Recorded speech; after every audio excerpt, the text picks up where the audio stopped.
सभी दोस्तों को नमस्कार। मैं स्वस्थ हूं और उम्मीद करता हूं कि आप भी स्वस्थ होंगे मेरे प्यारे दोस्तों।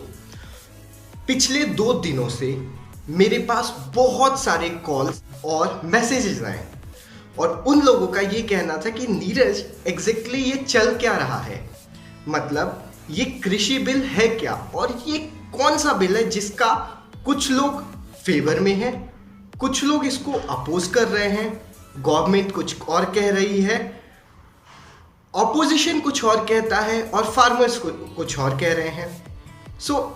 ऐसा मेरे लिए पॉसिबल नहीं हो पाया कि हर एक आदमी को पूरी डिटेल्स में एक्सप्लेन करना कि एग्जैक्टली ये कृषि बिल यानी कि ये जो चेंज फार्मर्स के लिए किया जा रहा है ये है क्या।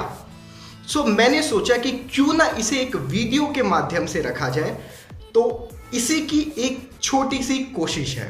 तो चलिए मेरे प्यारे दोस्तों, आज हम ये समझने की कोशिश करें कि कृषि बिल क्या है और सरकार इस कृषि बिल से क्या करना चाहती है। साथ ही मेरे दोस्तों, मैं आपको ये नहीं बोलूंगा कि आपको इसका फेवर करना चाहिए या आपको इसके अपोजिशन में जाना चाहिए। मेरा काम आपको सिर्फ इंफॉर्मेशन पहुंचाना है और मैं आपको सिर्फ इंफॉर्मेशन पहुंचाऊंगा। ये आपका काम है कि आप डिसाइड करें कि आपको इसका फेवर करना है या अपोज करना है। तो चलिए इस चीज को यानी कि इस कृषि बिल को समझने की कोशिश करते हैं।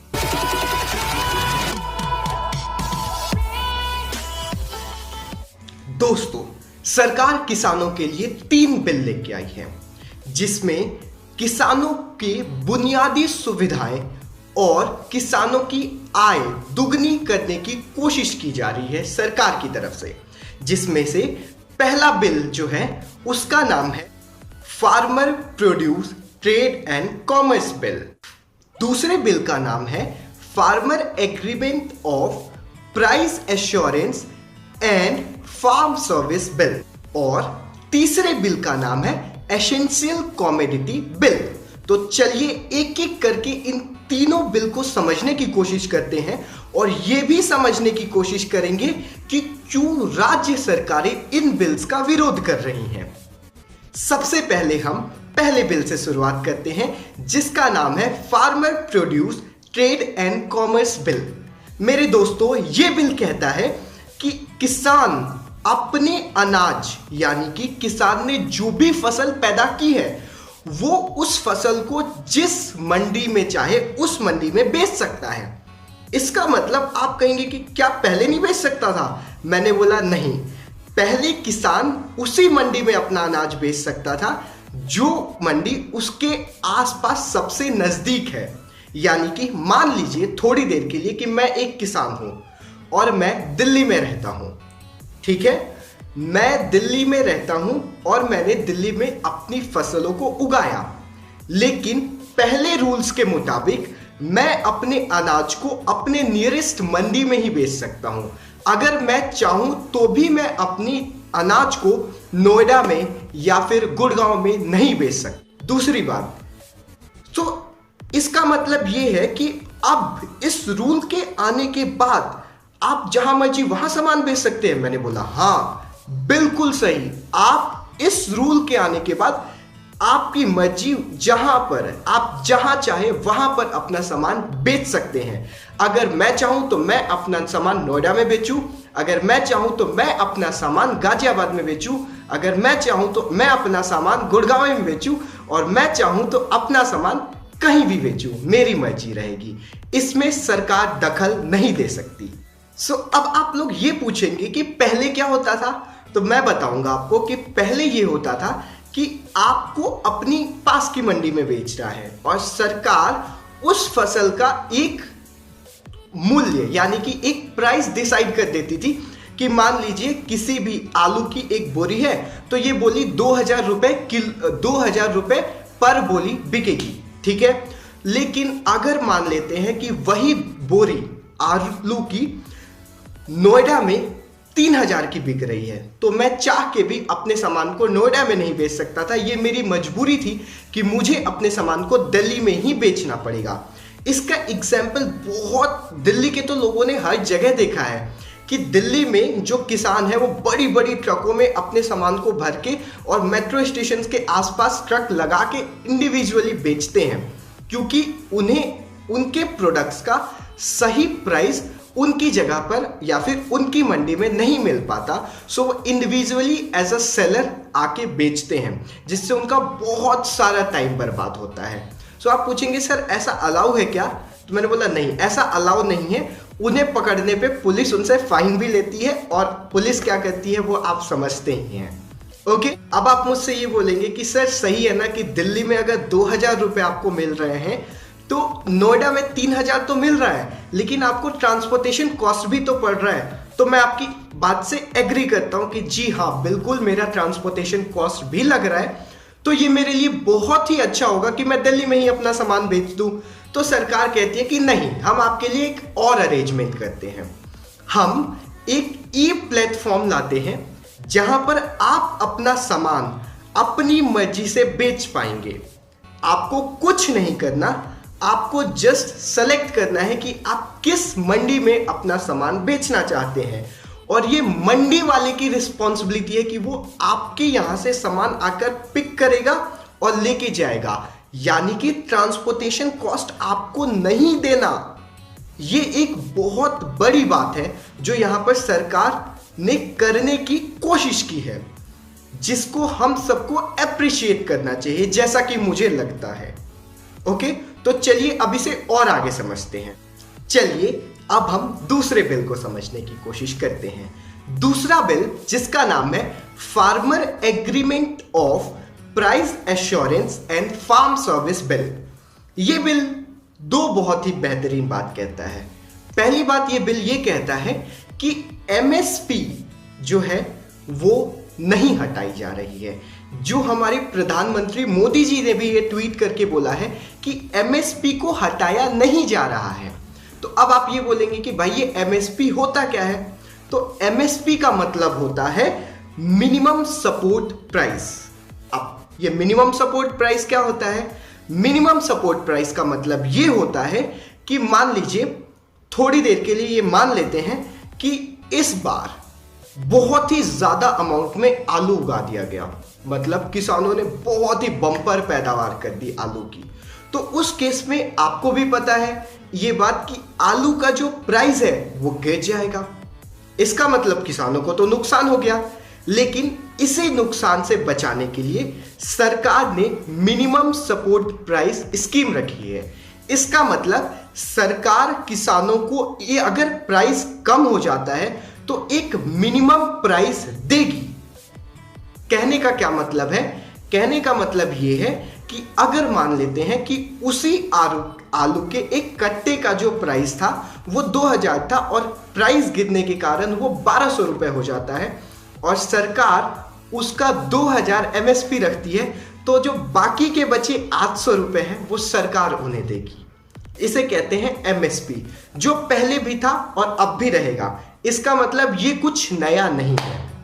दूसरी बात जो इसमें की गई है वो ये की गई है कि कॉन्ट्रैक्ट फार्मिंग। तो चलिए अब ये समझने की कोशिश करते हैं कि ये कॉन्ट्रैक्ट फार्मिंग क्या है जिसके ऊपर इतना बवाल हो रहा है। कॉन्ट्रैक्ट फार्मिंग का मतलब होता है कि खेत मेरा, इजाजत मेरी, लेकिन खेती कंपनीज करेंगी, यानी कि खेती कोई और करेगा। अब आप पूछेंगे कि आप इतने हंस क्यों रहे हैं? तो मैं हंस इसलिए रहा हूं क्योंकि ये कॉन्ट्रैक्ट फार्मिंग ऑलरेडी होती है हमारे जगह पे, बस इसका नाम नहीं था दिया था कि सरकार ने। तो आप पूछेंगे कैसे? मैंने बोला सिंपल है यार, आप अपने पापा से पूछो। आप अपने पापा से छोड़िए, मैं अपना एग्जाम्पल देता हूं। मैं बिहार से बिलोंग करता हूं और बिहार में हमारे खेत हैं। तो क्या मैं बिहार में खेती करने जाता हूं? जी नहीं, बिल्कुल। मेरे घर का कोई भी वहां खेती नहीं करता। हमने अपने खेत को कॉन्ट्रैक्ट बेसिस पे दे रखा है, यानी कि खेत हमारा है, उस पे फार्मिंग कोई और करता है, और जो भी अनाज होता है उसका 50% शेयर वो मुझे देता है। और ये शेयर्स हम आपस में डिसाइड भी करते हैं कि कभी वो हमें 30% देता है, कभी 40%, कभी 50%, कभी 60%, कभी 70%। ये क्रॉप के ऊपर भी डिपेंड करता है कि कौन सी क्रॉप उसने प्रोड्यूस की है। तो ये भी कुछ नया नहीं है जिसका विरोध किया जा रहा है। आई थिंक ये भी एक बहुत अच्छा डिसीजन है जिसे सही तरीके से इम्प्लीमेंट करने की जरूरत है। चलिए अब हम तीसरे बिल के बारे में समझने की कोशिश करते हैं। तीसरे बिल का नाम है एसेंशियल कमोडिटी बिल। अब यह बिल एक बहुत ही छोटी सी बात करता है, और वो छोटी सी बात यह है कि कोई भी चीज अगर वो एसेंशियल है तो आप उसे स्टॉक नहीं कर सकते हैं, और अगर कोई भी चीज और वो एसेंशियल नहीं है तो आप उसे स्टॉक कर सकते हैं। कहने का क्या मतलब है? कहने का मतलब यह है कि अभी आपने देखा कोरोना वायरस का पेंडेमिक चल रहा था, तो उस केस में जिन लोगों ने भी हैंड सैनिटाइजर्स, मास्क, ग्लव्स, इन चीजों को स्टॉक करने की कोशिश की, सरकार ने उन सभी के ऊपर एक्शन लिया।